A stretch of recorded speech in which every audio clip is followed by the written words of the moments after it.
mag-secret file ay ilike mo muna ang video na to at mag-subscribe na sa aming YouTube channel. Don't forget to click the notification bell para hindi ka nahuhuli sa latest episode ng DJ Rocky's Secret Files.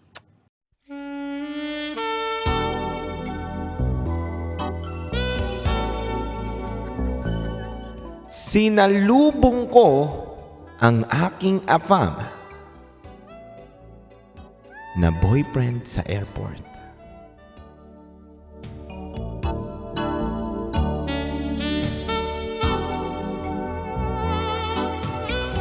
Dear Titan Jello at Rakitera, maligayang Pasko sa inyo. Palagi kong piniplay sa Spotify ang mga episode ng inyong podcast o programa. Sana ay mabasa ninyo rin ang aking kwento. Itago nyo na lang ako sa name na Ethel. At ito ang aking SPG. As in Super Packanern Secret File.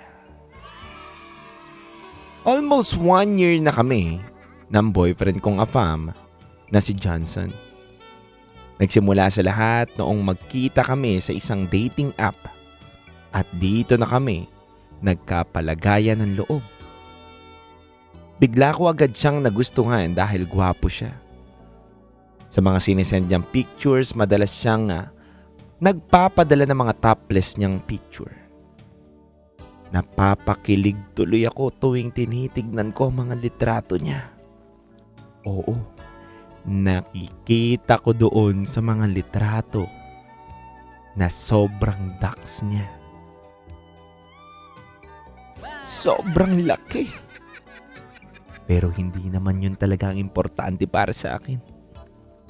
Ang tinitignan ko talaga ay ang ugali. Bonus na lang yung kagapuhan at saka yung laki ni Manoy.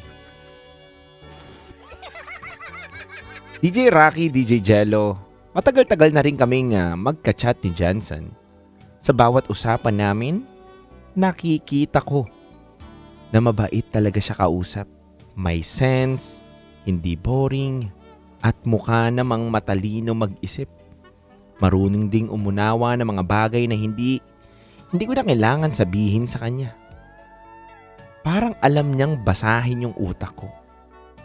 Kasi minsan, hindi ko pa nababanggit, parang gets niya na agad yung ibig kong sabihin.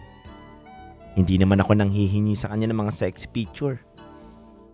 Pero, automatic, kapag alam kong naiinita na ako, nagsisend na siya sa akin. Yun din ang mga nagustuhan ko sa kanya. Kaya niya akong unawain. Kaya niya akong bigyan ng oras at importansya.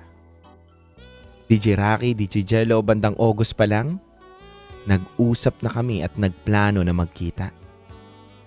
Siya raw mismo ang kusang pupunta at gagastos para magkita kami sa Pilipinas. Susunduin ko na lang daw siya sa airport at mag-check-in kami sa isang hotel para magkaroon kami ng sarili naming bonding time. Nagplano na si Johnson at ako, kaya fast forward na lang.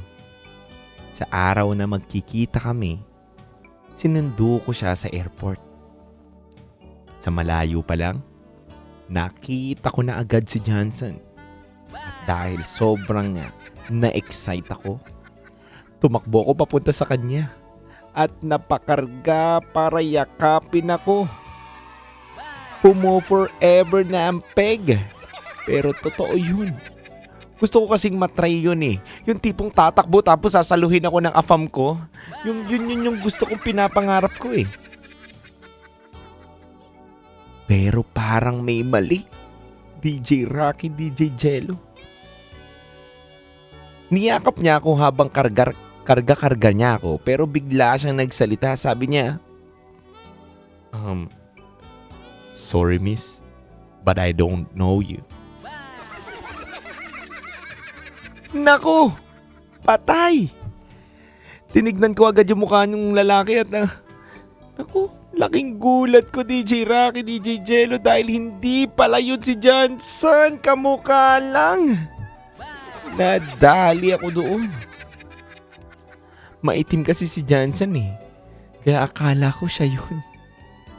Hindi pala. Alam mo DJ Rocky, DJ Jello, sobrang hiyang-hiya ako. Hiyang-hiya ako nung oras na yun dahil hindi ko alam yung gagawin ko at bigla ako napababa doon sa lalaking niyakap ko at inikot-ikot pa ako. Sa sobrang hiya ko, DJ Rocky, DJ Jello, nagtakip na lang ako ng mukha. Gamit yung face mask at baka mamaya mag-viral ako nito sa kahihiyan. Maya-maya pa, pinagmasdan ko ulit yung matangkad na lalaki na maitim na lumabas sa arrival area. Pinagmasdan ko mabuti at nakumpirma ko na yun na nga si Johnson.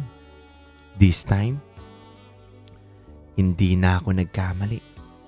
Hindi na rin ako tumakbo para yumakap.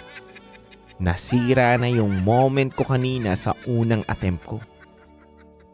Nagkamali talaga ako pero alam mo, DJ Rocky, DJ Jello, kwento ko yun kay Johnson.